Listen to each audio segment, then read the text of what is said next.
et toutes au webinaire organisé par le CSTB Formation. Nous sommes ravis de vous recevoir aujourd'hui dans le cadre de nos différents webinaires que nous organisons à peu près un par trimestre et qui traitent de sujets qui accompagnent la filière du bâtiment afin de répondre aux différents enjeux auxquels vous êtes confrontés. Lors de ce webinaire, nous allons garder les micros coupés. Nous vous proposons un temps de questions-réponses en fin de webinaire. On aura aussi la possibilité de prendre quelques réponses qui nous semblent très importantes, pour lesquelles nos collaborateurs Charlène et Simon viendront apporter certaines réponses. Et bien sûr, nous vous proposerons un replay qui sera mis à disposition dès demain. Ensemble, nous allons partager ce temps pendant environ 45 minutes. Aujourd'hui, le webinaire traite d'un sujet très important pour vous, professionnels du secteur, les produits de construction, l'importance des données environnementales et sanitaires avec la RE 2020. Moira Richards, je dirige l'organisme de formation du CSTB. Nous accompagnons tous les professionnels autour de sujets et de thématiques propres à vos activités, et accompagné par Simon Bayache et par Charlène Raffin. Les sujets que nous allons traiter, le premier, la décarbonation, la RE 2020 et l'analyse du cycle de vie des bâtiments, l'opération concernée, les rôles et les responsabilités, l'impact carbone, indicateurs et seuils, l'impact des produits de construction, les données environnementales, performance carbone, les chiffres de l'Observatoire RE 2020, publier une déclaration environnementale produit, un premier pas vers l'éco-conception et le dernier chapitre, un écosystème réglementaire européen en évolution.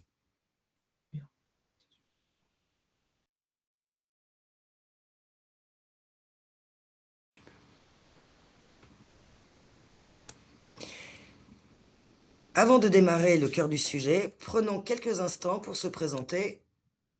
Simon et Charlène sont nos experts de cette thématique traitée aujourd'hui. Je passe la main à Charlène.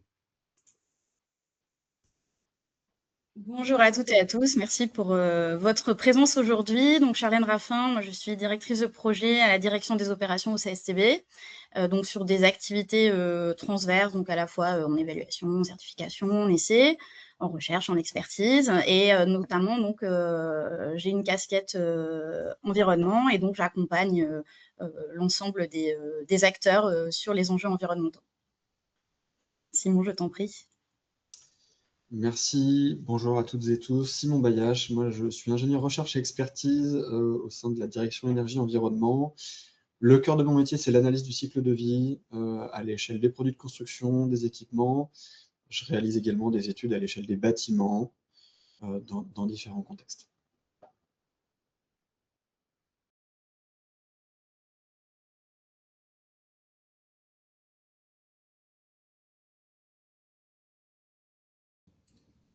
Merci Charlène, merci Simon pour votre présentation. Nous pouvons entrer dans le cœur du sujet maintenant et traitons du premier chapitre qui est la décarbonation, RE 2020 et analyse du cycle de vie des bâtiments. Oui, effectivement, on va commencer par poser un peu le cadre. Et dans l'actualité, en ce moment, on parle beaucoup d'adaptation au changement climatique. C'est évidemment un enjeu vital. Mais pour réussir à s'adapter, c'est essentiel qu'on arrive à maîtriser les proportions, l'amplitude du changement qui est en train de s'opérer, qui va continuer à s'opérer. Donc ce matin, on va plutôt remettre un peu les projecteurs sur la notion d'atténuation du changement climatique. Et donc pour mener ce combat-là, la France, elle s'est dotée d'une feuille de route qui s'intitule Stratégie nationale bas carbone, SNBC. Et cette feuille de route, elle a deux objectifs. Le premier, c'est d'atteindre la neutralité carbone d'ici à 2050. Et donc la neutralité carbone, c'est un équilibre entre les émissions de gaz à effet de serre d'une part, les captations de gaz à effet de serre d'autre part, sur le territoire national. Le deuxième objectif, c'est réduire l'empreinte carbone de la consommation des Français. Et donc dans cette notion d'empreinte carbone, il y a évidemment les émissions qu'on a sur notre territoire, mais il y a aussi les émissions qu'on dit importées, donc les émissions qui sont qui sont réalisées hors de notre territoire national et qui sont induites par notre consommation. La stratégie nationale bas carbone, elle table sur une réduction de nos émissions de gaz à effet de serre qui est très ambitieuse. C'est une division par 6 entre 1990 et 2050. Et donc, elle définit une trajectoire pour atteindre cette division par 6 à l'échelle de l'économie française tout entière, mais également des trajectoires par secteur de l'économie. Donc là, c'est ce qu'on appelle les budgets carbone.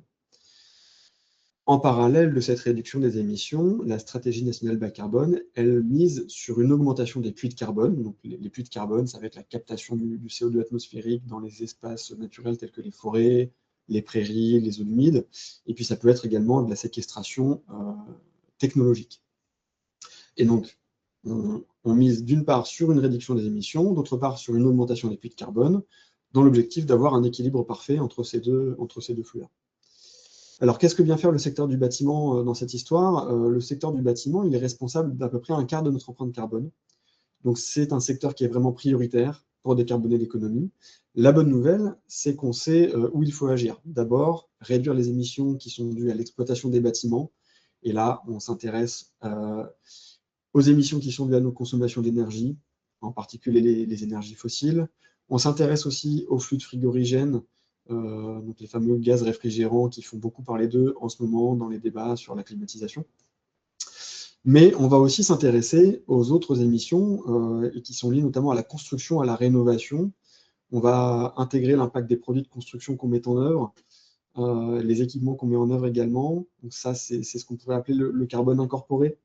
Il y a l'impact carbone des chantiers également qui pourrait être comptabilisé dans cet aspect-là. En parallèle, on sait que les bâtiments peuvent contribuer à l'augmentation des puits de carbone, puisque des bâtiments qui sont composés de produits biosourcés stockent du carbone, même si c'est un stockage qui est temporaire. Moira, si on peut passer à la slide suivante, s'il te plaît. Donc, ces objectifs-là, ils sont traduits aujourd'hui dans des exigences qu'on va retrouver dans la RE 2020.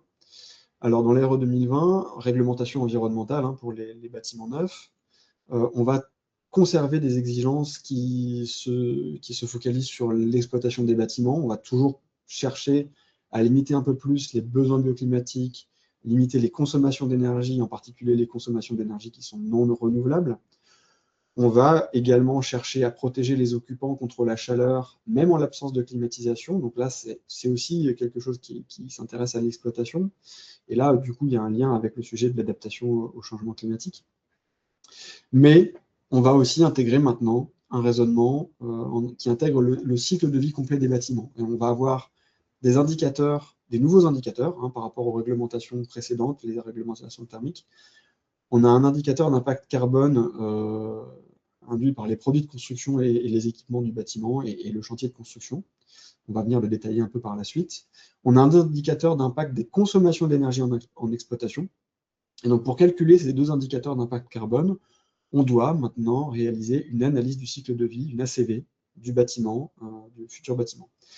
La particularité de ces deux indicateurs, c'est qu'ils sont soumis à des seuils, donc des valeurs maximales qu'on ne devra pas dépasser, et ces seuils sont évolutifs. Ils sont rendus de plus en plus stricts par palier tous les 3 ans, et ces paliers suivent la trajectoire de réduction des émissions de gaz à effet de serre qui est définie justement dans la stratégie nationale bas carbone.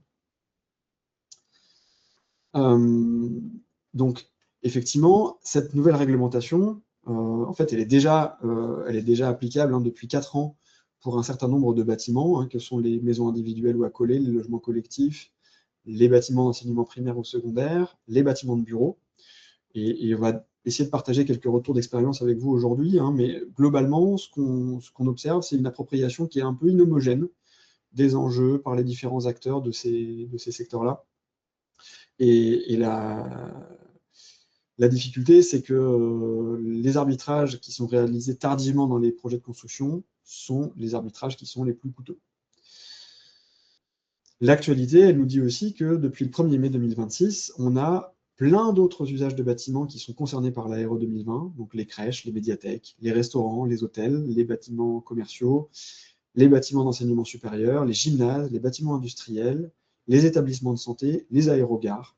Et donc tout ça, ça fait qu'il y a de nouveaux acteurs qui doivent, dès maintenant, intégrer ces nouvelles exigences réglementaires et mettre en place les processus pour s'assurer de respecter la réglementation. Alors concrètement, qu'est-ce que ça implique? On va distinguer deux grands jalons dans la vie des projets de construction. Le premier jalon, il intervient au moment de la dépose de la demande de permis de construire. Au moment où on fait cette demande de permis de construire, on dépose sur une plateforme gouvernementale une première attestation qui contient déjà des résultats provisoires pour deux indicateurs, l'indicateur de besoin bioclimatique du bâtiment et l'indicateur de confort d'été. À ce moment-là, le maître d'ouvrage s'engage à réaliser une analyse du cycle de vie du bâtiment et à la tenir à disposition des autorités de contrôle dès le démarrage du chantier. Le second jalon se situe au moment de l'achèvement des travaux. Et au moment où on achève les travaux, on dépose une deuxième attestation qui contient les résultats de tous les indicateurs réglementaires, tous les indicateurs de l'ARO 2020.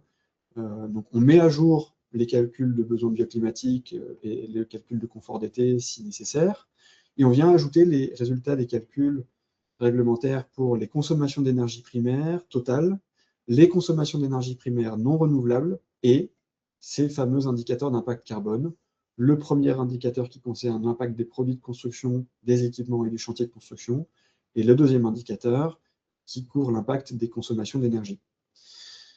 En cas de non-respect, il est important de garder en tête que c'est le maître d'ouvrage qui engage sa responsabilité pénale. Alors bien sûr, il peut déléguer cette responsabilité selon les contrats de maîtrise d'œuvre. Est-ce qu'on peut passer à la suite, Mira, s'il te plaît? Donc on a parlé un peu de ces deux indicateurs qui sont vraiment des nouveautés par rapport aux réglementations précédentes. L'indicateur qui traduit l'impact des produits de construction et équipements qu'on met en œuvre et puis l'impact du chantier de construction, c'est un indicateur qui est nommé IC Construction. C'est celui dont on va le plus parler aujourd'hui. Il s'exprime en kilogrammes CO2 équivalent par mètre carré. La surface de référence qu'on utilise pour normaliser les résultats, c'est la surface habitable en logement et puis c'est la surface utile pour les autres usages de bâtiments. Quand on calcule cet indicateur, on inclut notamment le renouvellement des produits de construction sur une période de 50 ans, qui est prise par convention pour tous les projets. Et donc, on a des bâtiments pour lesquels on inclut le renouvellement de produits qui ont une durée de vie plus courte. Le seuil qu'on vient définir pour le bâtiment considéré, il est spécifique à l'opération. Alors, il vient tenir compte de l'usage principal du bâtiment, de la date du dépôt de permis de construire, puisque les seuils sont évolutifs, de la localisation, de certaines contraintes spécifiques liées au site d'implantation, et puis d'autres paramètres. On ne va pas forcément tout détailler ce matin, mais il faut garder en tête que le seuil est vraiment spécifique à l'opération, et il peut y avoir des valeurs de seuil qui sont différentes d'un projet à l'autre. C'est tout à fait normal. L'indicateur IC énergie, il s'exprime également, pardon, si on peut revenir à la slide précédente. Il s'exprime toujours en kilogrammes CO2 équivalent par mètre carré. Il intègre les consommations d'énergie liées au chauffage, à la production d'eau chaude sanitaire, au refroidissement des bâtiments, à la ventilation, à l'éclairage, aux auxiliaires et au déplacement intérieur. Et là aussi, les seuils sont spécifiques à chaque opération. Mais on va revenir du coup à l'indicateur IC Construction, si tu peux du coup avancer dans la présentation. Et donc, la slide ici, elle vous présente l'évolution au cours du temps des seuils réglementaires pour les différents usages de bâtiments. Vous avez certains bâtiments qui étaient déjà concernés par l'ARO 2020 dès 2022. Et puis, la courbe en violet, elle représente une valeur moyenne pour tous les nouveaux usages qu'on appelle autres usages tertiaires, qui sont concernés donc depuis 2026. Ce qu'on voit sur ce graphe, c'est que par rapport à la première entrée en vigueur pour chaque usage de bâtiment, eh bien, d'ici à 2031, l'effort de réduction des émissions de gaz à effet de serre, donc sur l'indicateur IC Construction, il se traduit par une réduction qui est de l'ordre de 35% d'ici 2031. Donc c'est encore une fois une trajectoire qui est très ambitieuse, qui nécessite un bon niveau d'anticipation, et qui est à peu près homogène hein, pour tous les usages de bâtiments. On garde en tête que le résultat qui fait foi, c'est celui qui est documenté à l'achèvement des travaux. Et donc, ce qui est important, c'est de pouvoir se projeter dès le démarrage du projet vers un respect des seuils réglementaires, parce qu'on sait que les projets peuvent prendre du temps. Et donc, dès le démarrage du chantier, ou même avant, c'est important d'avoir une vision, une trajectoire à l'échelle du projet pour être sûr qu'on va respecter le seuil IC Construction Max qui est spécifique à notre opération. Alors, comment on fait ce calcul de l'indicateur IC Construction? Là, c'est une vision un peu simplifiée des choses, évidemment, mais grosso modo, on a besoin d'une décomposition, d'une description du bâtiment en termes de composants. Un composant, ça peut être un produit de construction ou de décoration, ça peut être un équipement. Et pour chaque composant qui est associé à une référence commerciale donnée, on a besoin de deux informations. La première information, c'est quelle quantité est mise en œuvre dans le bâtiment. La deuxième information, c'est quels sont les impacts environnementaux unitaires de ce composant.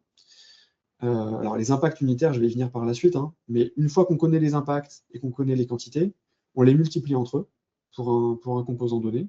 Et puis à l'échelle du bâtiment, on fait la somme de ces impacts multipliés par des quantités, et finalement on obtient l'impact du bâtiment complet. Encore une fois, c'est plus complexe que ça, il y a des subtilités que je ne détaille pas aujourd'hui, mais grosso modo c'est ça.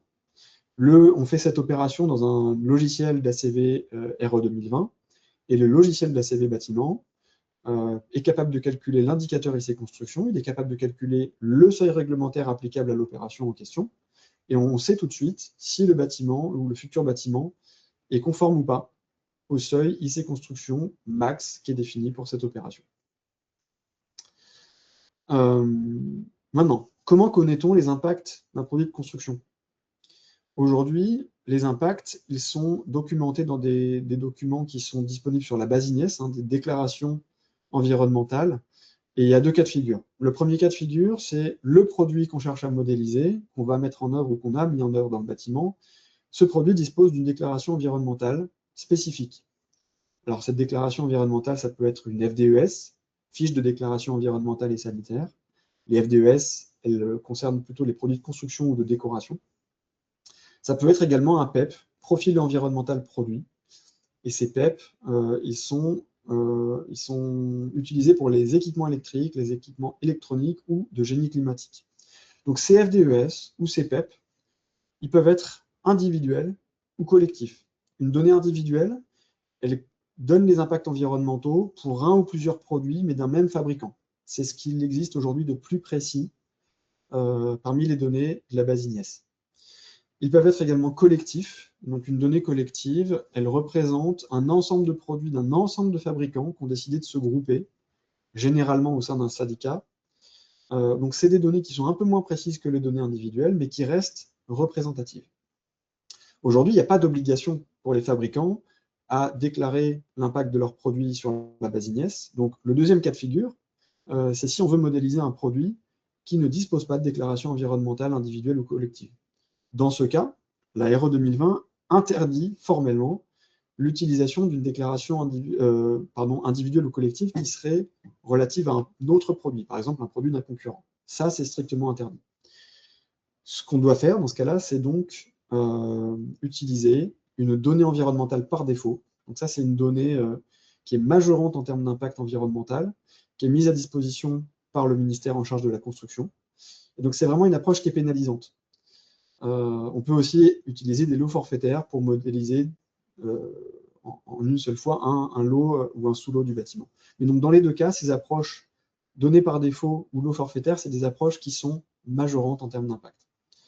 Aujourd'hui, ce qui est important aussi de garder en tête, c'est que les logiciels d'ACV bâtiment qui sont conformes à la RE 2020, ils ont un accès à la base de données INES et donc aux différentes FDES, aux différents PEP, qu'ils soient individuels ou collectifs, ils ont aussi un accès aux données environnementales par défaut. Donc cette sélection des données, on la fait directement dans le logiciel qui permet de faire l'ACV du bâtiment. Et donc dans la slide suivante, on verra que cette ACV du bâtiment, elle peut être faite, et il est vivement recommandé de la faire de manière itérative, en commençant le plus tôt possible dans la vie du projet. Si possible, dès l'étude de faisabilité, dès la phase esquisse, on peut commencer à faire une analyse du cycle de vie sur la base de données qui sont majorantes, des données par défaut en général, à partir de métriques qui sont approximatifs. Ça peut être des ratios, ça peut être des estimations spécifiques à l'opération, mais qui restent imprécises. Et ça peut être sur une partie uniquement du bâtiment, par exemple le lot gros œuvre. Mais c'est très important, dès cette étape-là, de commencer à calculer un petit peu l'impact carbone, de se projeter vers une valeur de l'impact carbone qu'on va consolider au fur et à mesure que le projet avance. Parce qu'au fur et à mesure que le projet avance, on a des quantitatifs qui se précisent, on peut commencer à intégrer des lots supplémentaires dans la CV, et surtout, on a des références commerciales qui vont finir par être identifiées. Donc on va pouvoir aller sélectionner dans la base INES des FDES individuels ou collectifs, des PEP individuels ou collectifs, et utiliser le moins possible les données environnementales par défaut. Donc au fur et à mesure qu'on avance, on a cette valeur d'impact carbone qui va converger vers la valeur finale qui fait foi à l'achèvement des travaux. Et si on a pris suffisamment de précautions, de marge de coefficient de sécurité dans les phases amont, on va avoir une valeur finale qui sera plus faible que la valeur qu'on aura imaginée au début des étapes de conception. Donc c'est vraiment une démarche qui peut être menée de manière itérative et qui va mobiliser les différents du projet. Alors aujourd'hui, on bénéficie, on le disait, d'un peu de retour d'expérience sur un certain nombre de bâtiments qui sont déjà concernés depuis 2022 par la RE 2020. Donc la question qu'on pourrait chercher à creuser, c'est est-ce que ces bâtiments déjà soumis à la RE 2020, ils respectent facilement les seuils? Pour répondre à cette question-là, on va aller regarder les données qui sont dans l'Observatoire RE 2020, puisque à chaque fois qu'on dépose une attestation, on dépose des données à l'échelle d'un projet de construction, et donc ça permet de faire de la statistique. Le graphe que vous voyez à l'écran, il représente pour chaque usage principal de bâtiment, donc les maisons individuelles et accolées d'une part, les logements collectifs d'autre part, les bâtiments de bureaux, les bâtiments d'enseignement primaire ou secondaire. Pour chacun de ces usages-là, on représente la proportion des bâtiments en fonction de l'écart qui est observé entre la valeur IC construction du bâtiment et le seuil maximum IC construction max. Et ce qu'on peut voir, c'est que les deux catégories, là, les deux premières en bleu foncé, les logements individuels et collectifs, finalement, il y a la moitié de ces bâtiments-là qui disposent d'une marge de manœuvre qui est assez faible, qui est inférieure à 10% par rapport au seuil réglementaire IC construction max. Pour les autres usages de bâtiments, les bureaux, les bâtiments d'enseignement primaire ou secondaire, on voit que la marge de manœuvre, elle est statistiquement un peu plus importante et qu'on a 20 à 30% des bâtiments qui disposent d'une marge supérieure à 25% par rapport au seuil maximum. Donc ça, c'est une première réponse à la question. Et donc, on voit que suivant les typologies, finalement, on atteint plus ou moins facilement les seuils. Et ça peut s'expliquer de différentes façons. Une des raisons à ça peut être la façon justement dont on a modélisé les bâtiments. Et donc, vous verrez en slide suivante un graphe qui représente notamment la proportion d'utilisation des données par défaut. Alors, il est un petit peu trop vite, Moira. Voilà, merci. Donc, ce slide, encore une fois, pour chaque typologie de bâtiment, il représente la part des données environnementales par défaut dans les ACV de bâtiments qui sont réalisés à l'achèvement des travaux. Alors, en orange, c'est la part des données par défaut en nombre de composants modélisés, et puis en jaune, c'est la part des données par défaut en impact, donc en contribution à l'indicateur IC construction. Ce qu'on voit, c'est que toute typologie de bâtiments confondus, le recours aux données environnementales par défaut, même à l'achèvement du chantier, il reste massif, de l'ordre de 40% pour les bâtiments de logement, voire même plus de 50% en impact pour les bâtiments de bureaux et les bâtiments d'enseignement. Donc ça peut être assez surprenant de se dire que même à l'achèvement des travaux, on connaît les références commerciales, mais néanmoins on continue à utiliser massivement des données environnementales par défaut. Ça veut dire qu'on n'avait pas toujours les données individuelles ou collectives sous la main pour modéliser des produits qui ont été mis en œuvre. Donc d'une part, c'est un peu surprenant, et d'un autre côté, ça peut être une bonne nouvelle, parce que ça veut dire qu'il nous reste une marge de manœuvre qui est importante pour continuer à faire baisser la valeur de l'indicateur IC construction. Plus on utilisera des données individuelles, hein, pour rappel, ou collectives, plus on pourra faire baisser la valeur de l'indicateur IC Construction. Et donc ça reste un levier méthodologique qui est important pour se projeter vers les seuils, notamment 2028 et 2031, qui seront beaucoup plus ambitieux que ceux qui sont applicables aujourd'hui. Et le corollaire à ça, c'est que les concepteurs de bâtiments, les constructeurs, vont justement intégrer ça dans la prescription, hein. Un produit qu'on met en œuvre, mais qui ne dispose pas d'une FDES ou d'un PEP sur la base INES, on sera obligé de le modéliser à l'aide d'une donnée environnementale par défaut. C'est majorant en termes d'impact, donc on va plutôt favoriser les produits qui disposent de ces FDES ou de ces PEP. Et donc je pense que s'il y avait un message à retenir de la présentation de ce matin, c'est ça. La disponibilité de ces FDES ou de ces PEP pour un industriel ou pour un distributeur, c'est vraiment quelque chose de stratégique si on veut éviter de perdre des marchés aujourd'hui et encore à plus forte raison à l'avenir. Donc concrètement, pour un industriel ou pour un distributeur, qu'est-ce que ça veut dire de publier une déclaration environnementale sur la base INES? La première étape, elle consiste à collecter des données sur le produit et sur le procédé industriel utilisé pour le fabriquer. Et à partir de ces données, on peut réaliser une analyse du cycle de vie du produit. Une fois qu'on a fait l'analyse du cycle de vie, on va documenter les résultats de la CV, donc les impacts environnementaux dans une FDES ou dans un PEP. On va également rédiger un rapport de projet, qui est un document confidentiel. Et ces documents-là, on va les envoyer à une personne qui va les vérifier, donc une tierce partie indépendante qui est habilitée pour ça, qui va vérifier que les données d'entrée sont plausibles, qui va vérifier que la méthodologie d'analyse du cycle de vie est conforme aux règles et que les règles éditoriales également ont été bien respectées. Donc, il peut y avoir une ou plusieurs itérations entre la personne qui vérifie et la personne qui réalise la déclaration environnementale. Et une fois qu'on a convergé, la personne qui vérifie va délivrer une attestation de conformité. Et à partir du moment où on a cette attestation de conformité, on peut publier la déclaration sur la base INES. Cette déclaration, elle reste valide pendant 5 ans. Et au bout des 5 ans, elle sera soit mise à jour, moyennant une nouvelle vérification, soit retirée de la base INES. Et donc là, ce qui est important de garder en tête, c'est que l'entité qui met le produit sur le marché, ça peut être soit le fabricant, soit son distributeur, c'est cette entité-là qui est responsable de la déclaration environnementale et de son contenu. Alors, évidemment, pour les fabricants ou pour les distributeurs... Nous avons reçu... Oui. Tu m'entends? Oui, je t'entends, Charlène. Nous avons reçu une question dans le chat. Alors, c'est une question assez précise. Je me permets de t'interrompre. Je vais t'en poser d'abord une première qui est un peu plus large. Ouais. Tout à l'heure, il y avait le lien de la plateforme MLab. J'avais reçu une question cette semaine d'une personne qui voulait un peu savoir concrètement qu'est-ce qu'était cette plateforme et derrière, quelle était la granulométrie en fait pour développer des données environnementales par défaut. Est-ce qu'elles étaient développées? Alors, tu as déjà répondu, hein, mais sur une référence commerciale en particulier, ou est-ce qu'elles étaient finalement plus englobantes et elles englobaient une famille de produits complète? Voilà. Et ensuite, je te poserai une autre question qui a été reçue également. Oui, les données environnementales par défaut, ce sont des données génériques, hein, donc elles sont censées représenter une famille de produits. Et donc elles sont construites de différentes manières. Si c'est des familles de produits pour lesquelles il y a déjà des données sur la base INES, elles sont construites en faisant des statistiques sur les impacts tirés de ces données, donc de ces FDES ou de ces PEP. Et puis on ajoute des coefficients de sécurité pour s'assurer que la donnée environnementale, par défaut, soit majorante par rapport aux données individuelles ou collectives de cette famille de produits.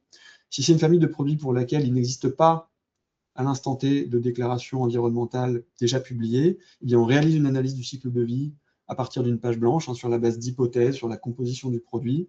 On inclut également des coefficients de sécurité et donc la donnée par défaut devient la seule donnée environnementale utilisable pour cette famille de produits jusqu'au jour où des déclarations individuelles ou collectives seront publiées. Donc effectivement, chacune peut aller demander à travers la plateforme MLab la création ou la mise à jour d'une donnée environnementale par défaut. Quand on identifie qu'il y a une donnée il y a une famille de produits pour laquelle il n'existe aucune donnée, on peut aller demander cette création. On peut aussi demander des mises à jour si on estime que les données environnementales par défaut ne sont plus représentatives, pardon, parce que justement, il y a une FDES qui a été publiée entre-temps, ou un PEP, et dont l'impact est finalement plus fort que celui de la donnée environnementale par défaut. Donc là, il faut mettre à jour la donnée environnementale par défaut pour qu'elle redevienne majorante. Et donc là, effectivement, chacune peut aller créer ses demandes. Elles sont ensuite instruites, arbitrées. Il peut y avoir évidemment un degré de priorité qui est attribué à ces demandes-là. Mais chacune peut jouer un rôle justement dans le fait d'aller alimenter la base INES, que ce soit en données individuelles ou collectives, évidemment, en priorité, mais aussi en données par défaut. Très bien. Et après, donc, la deuxième question que nous avons reçue, c'est, alors elle est assez précise, c'est sur les différences entre les FDES format A1 et format A2. Alors, je te lis la question, je ne suis pas sûre qu'on ait la réponse, je peux tenter une réponse, mais donc la question est comment ça se passe si en début de projet, une FDES du coup en version A1 a été utilisée et qu'ensuite elle est transformée en A2, est-ce que l'impact carbone du coup est plus élevé et est-ce que la FDES A1 est conservée dans le calcul, même si elle n'est plus valable à la fin du projet? Pour moi, en mon sens, c'est la FDES qui est, au moment où on fait le calcul réel RE2020 en fin de projet, qui est prise en compte. Mais je ne sais pas si tu as d'autres informations. Alors, en fait, il y a pas mal d'éléments derrière cette question. On ne pourra pas évidemment tout explorer aujourd'hui. La différence entre les impacts d'une FDES en version A1 ou A2, donc en fait, A1 ou A2, c'est la version de la norme européenne, le N15804, qui est la base méthodologique pour réaliser des déclarations environnementales. Effectivement, il y a eu un changement de norme ces dernières années et il y a une cohabitation entre des FDES qui sont réalisées selon les deux normes. Cette cohabitation, elle s'arrête au 1er juillet, donc la question sera vraiment vite obsolète, mais les impacts peuvent évoluer dans un sens ou dans l'autre. Au moment où on met à jour la FDES, il y a plein d'autres éléments qui peuvent faire en sorte que l'impact évolue dans un sens ou dans l'autre, suivant le produit, suivant les normes applicables, suivant les méthodes de calcul, les bases de données environnementales qu'on utilise. Donc en fait, ça peut vraiment évoluer dans les deux sens. Et la règle générale, quand une donnée environnementale est mise à jour en cours de projet, la RE 2020 laisse la possibilité aux personnes qui font la modélisation de mettre à jour ou de ne pas mettre à jour la FDES dans la CV. Et donc là, il y a une idée de finalement, on a commencé en amont à se projeter vers une valeur de l'indicateur IC Construction et on n'a pas forcément envie de pénaliser les acteurs à cause d'un facteur externe qu'ils ne maîtrisent pas. S'ils ont déjà intégré une FDES en amont et que cette FDES est mise à jour, ils peuvent garder la version initiale de la FDES dans la CV fin de chantier. Très bien, c'est très clair. Je te laisse poursuivre. Désolée pour cette intervention. En tout cas, si vous avez des questions dans le chat, n'hésitez pas à nous les poser à l'écrit. On les relaiera à l'oral. Oui, tout à fait. En espérant pouvoir répondre, mais il y a forcément des éléments qui sont peut-être un peu pointus et qui dépassent un peu le cadre de cette présentation qui reste assez générale. En tout cas, vous le comprenez, cette nécessité de publier des déclarations environnementales, pour les acteurs concernés, les industriels notamment, ça représente des compétences nouvelles à acquérir. Et donc là, le CSTB propose différents types d'accompagnement. Cette acculturation et cette montée en compétences, c'est vraiment le préalable nécessaire et c'est celui qu'on voulait mettre en avant à travers le webinaire d'aujourd'hui. Donc on propose différentes formules de formation qui seront notamment présentées en fin de webinaire. Et puis on a une équipe qui s'appelle le Laboratoire des performances environnementales qui peut aussi accompagner les industriels en réalisant pour eux des FDES, des PEP, des configurateurs de déclaration environnementale. On a également dans l'équipe des personnes qui sont habilitées à vérifier des PEP ou des FDES qui seraient réalisés en interne par les industriels ou par leurs prestataires. Et puis différents types d'expertise sur mesure autour des déclarations environnementales. Et Charlène, je vais te laisser la main pour la suite, il me semble. Oui, parfait. Merci beaucoup, Simon. Moi, je voulais compléter deux éléments par rapport à la présentation de Simon. Le premier sujet, en fait, il est sur l'intérêt de l'évaluation environnementale. Donc, au travers de la présentation de Simon, on a vu le lien avec les aspects réglementaires.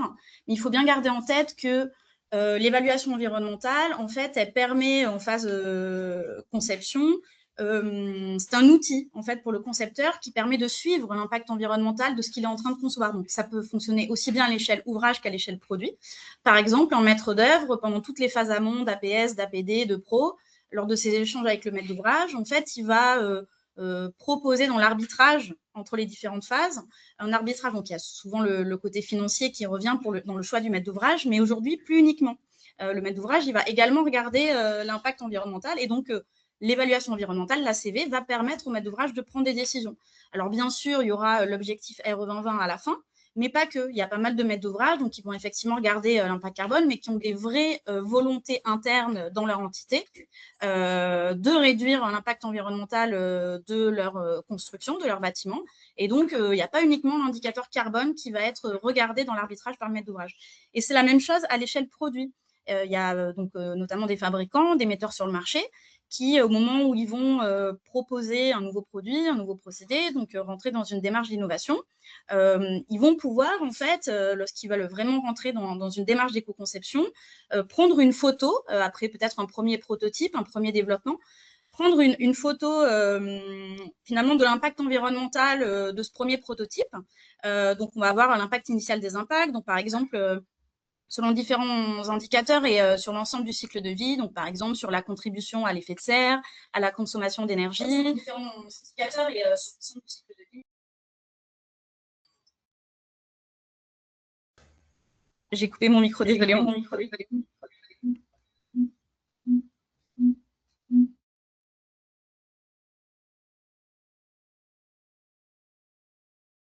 Et donc, comme je...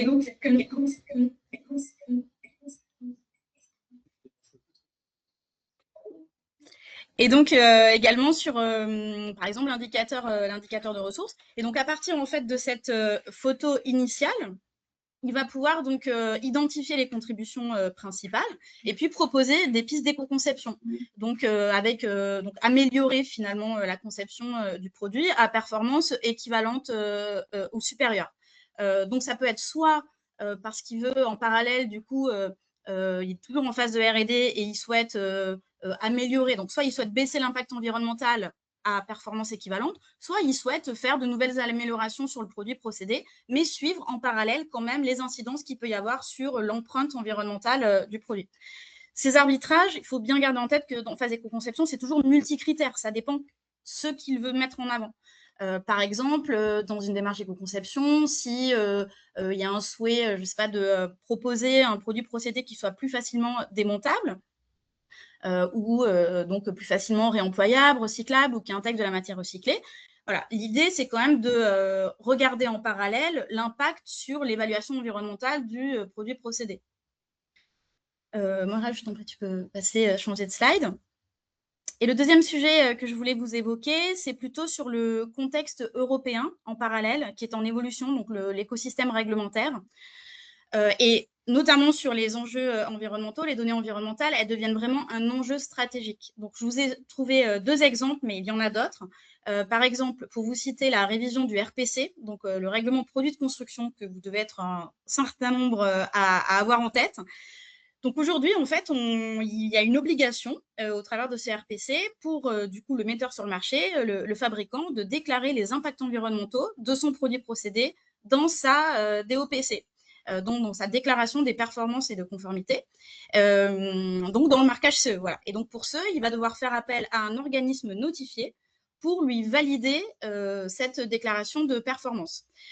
Alors, c'est selon un calendrier, donc le nouveau RPC, il est d'ores et déjà en vigueur, mais c'est selon le calendrier de révision des normes harmonisées produits, qui s'étale jusqu'en 2039 et qui donc vont venir au fur et à mesure intégrer dans l'annexe ZA un paragraphe sur la durabilité environnementale. On passe vraiment d'une approche qui est, à ce jour, comme on l'a vu avec Simon, volontaire en France, à du coup, une obligation qui va être portée du coup, par l'Europe. Là où on peut déjà tous se rassurer, donc déjà, il faut garder bien en tête que au travers de la présentation de Simon, on l'a vu, qu'en France, au niveau national, on est plutôt en avance quand même sur les enjeux environnementaux par rapport à nos homologues européens. Et notamment, la bonne nouvelle, c'est que la méthode de calcul qui a été retenue côté RPC, c'est la 15804, dont Simon nous a parlé tout à l'heure, donc la fameuse, donc là on est en version A2, la 15804, amendement A2. Voilà, donc ça c'est quand même une bonne nouvelle pour nous en France, puisque c'est la méthode en fait, qui est déjà en cours. Donc, par exemple, côté FDES, en France, on applique la 15804 auquel il y a un complément national plus des règles INES qui s'appliquent. Voilà.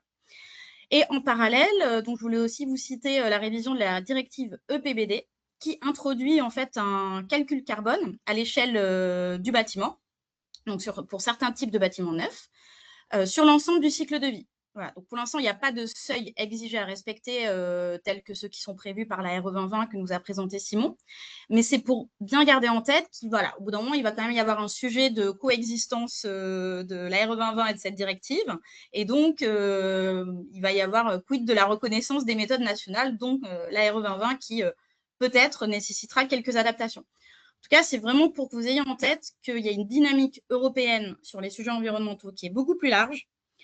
À ce jour, la France, elle est en avance. Donc, voilà, continuons dès aujourd'hui de rester impliqués sur le sujet pour mieux se préparer à ces évolutions européennes. Moira, je te repasse la parole.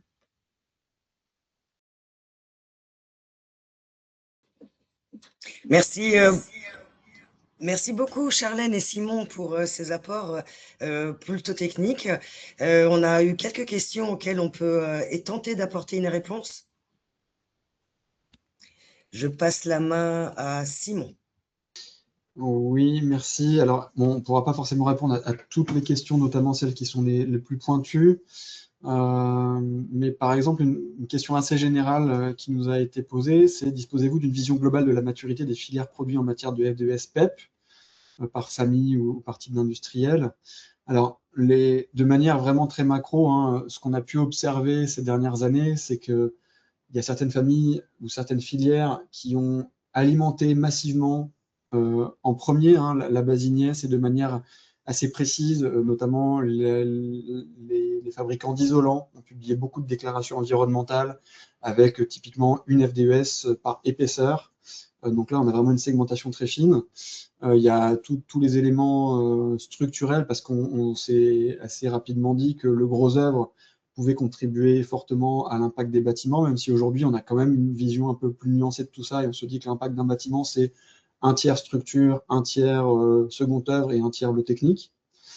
Après, il y a eu un constat qui a été fait il y a quelques années de se dire que finalement les acteurs des équipements électriques, électroniques et de génie climatique on contribue un peu plus tardivement à alimenter en données la base INES. Pour cette même raison, hein, je pense qu'on s'est principalement intéressé au début à l'impact du gros œuvre. Aujourd'hui, le retard commence à être rattrapé. Le nombre de PEP est en augmentation assez forte depuis quelques temps sur la base INES, donc je pense que c'est très bien. Il y a une volonté forte des fabricants de mettre à disposition de la donnée. Après, je pense que les difficultés qu'on peut avoir, il reste toujours un besoin fort d'utiliser des données environnementales par défaut, soit pour des technologies qui sont très innovantes, et parce qu'il faut aussi un certain temps de production avant de pouvoir publier une déclaration environnementale. Il faut que ce soit représentatif d'une production stabilisée. Il peut y avoir des acteurs qui sont petits et qui ont encore du mal à intégrer ça dans leur process. Il peut y avoir des enjeux aussi de coûts pour eux à réaliser, à publier une déclaration environnementale. Donc voilà, on aura tout. Pour l'instant, on a encore besoin des données environnementales par défaut. L'objectif à moyen terme, c'est de réussir à s'en passer, mais on n'y est pas encore. Simon, j'ai une autre question. Alors, tu me dis, sinon je la prends. C'est sur la reconnaissance des EPD. Sur le contexte, donc la question exacte qui est posée est: est-ce que les EPD seront un jour reconnus dans les calculs de la RE 2020 ? Voilà, donc c'est la reconnaissance des EPD par INES. Alors, j'ai pas de réponse tranchée dans ce sens-là à vous apporter, parce qu'aujourd'hui, la RE 2020 nous dit expressément les seules données utilisables pour les calculs réglementaires sont les données qui sont dans la base INES, donc les FDES, les PEP et les données par défaut. EPD, c'est un terme générique, c'est déclaration environnementale produit. Donc les FDES et les PEP sont un type spécifique d'EPD. Donc aujourd'hui, il existe d'autres programmes de déclaration environnementale, notamment en Europe, il en existe quasiment un par pays. Et ça peut représenter une difficulté pour les industriels qui vendent leurs produits dans différents pays et qui peuvent être amenés à réaliser une FDES pour le marché français, une EPD IBU pour les marchés allemands, autrichiens ou autres, une EPD spécifique pour le marché espagnol, pour le marché portugais, pour le marché italien, etc. Donc c'est évidemment lourd pour eux. Il y a pas mal de démarches en cours pour essayer d'harmoniser justement le plus de choses et de faire en sorte que les résultats d'une EPD puissent être retransférés au moins en partie dans une FDES ou inversement, de façon justement à simplifier un peu la vie des industriels. Mais aujourd'hui, est-ce que les EPD, est-ce qu'on a de la visibilité sur une reconnaissance des EPD hors INES dans la RE 2020? La réponse est non. Très bien. On a une autre question pour toi sur les formations. Bonjour, quelle est la formation pour calculer les ACV que vous proposez? Alors, il y a différents modules de formation, mais je pense qu'on va les présenter un peu par la suite. Je ne veux pas voler la vedette à Moira. Tu peux commencer à teaser un petit peu, elle prendra la suite après. En fait, on a des formules de formation qui s'adressent à différents types de publics. On a vraiment des formations qui s'adressent aux personnes qui sont amenées à réaliser des ACV de bâtiments aujourd'hui, avec une partie théorique, où on reprend un peu les fondamentaux de la méthode RE 2020 avec un focus sur l'analyse du cycle de vie. On rentre évidemment plus dans le détail par rapport à ce qu'on a vu ce matin, et puis une partie pratique sur logiciel. Donc ça, c'est des formules qui peuvent exister au catalogue. Il peut y avoir évidemment des formules sur mesure aussi, hein, selon les besoins de différents acteurs. Et puis, on peut avoir des formations qui sont déconnectées du calcul ACV lui-même. On a une formation qui est retour d'expérience issue de l'Observatoire RE 2020, par exemple. On a des formations qui sont plutôt du survol de la RE 2020, comme celle que vous voyez à l'écran, là, les fondamentaux de la RE 2020, qui peut se réaliser en classe virtuelle sur une demi-journée. Et on propose évidemment des formations spécifiques sur mesure, notamment pour les industriels qui voudraient se familiariser avec le monde des FDES, des PEP, de l'ACV produit, et essayer de mieux comprendre quels sont les leviers à leur disposition et où est-ce qu'ils sont attendus.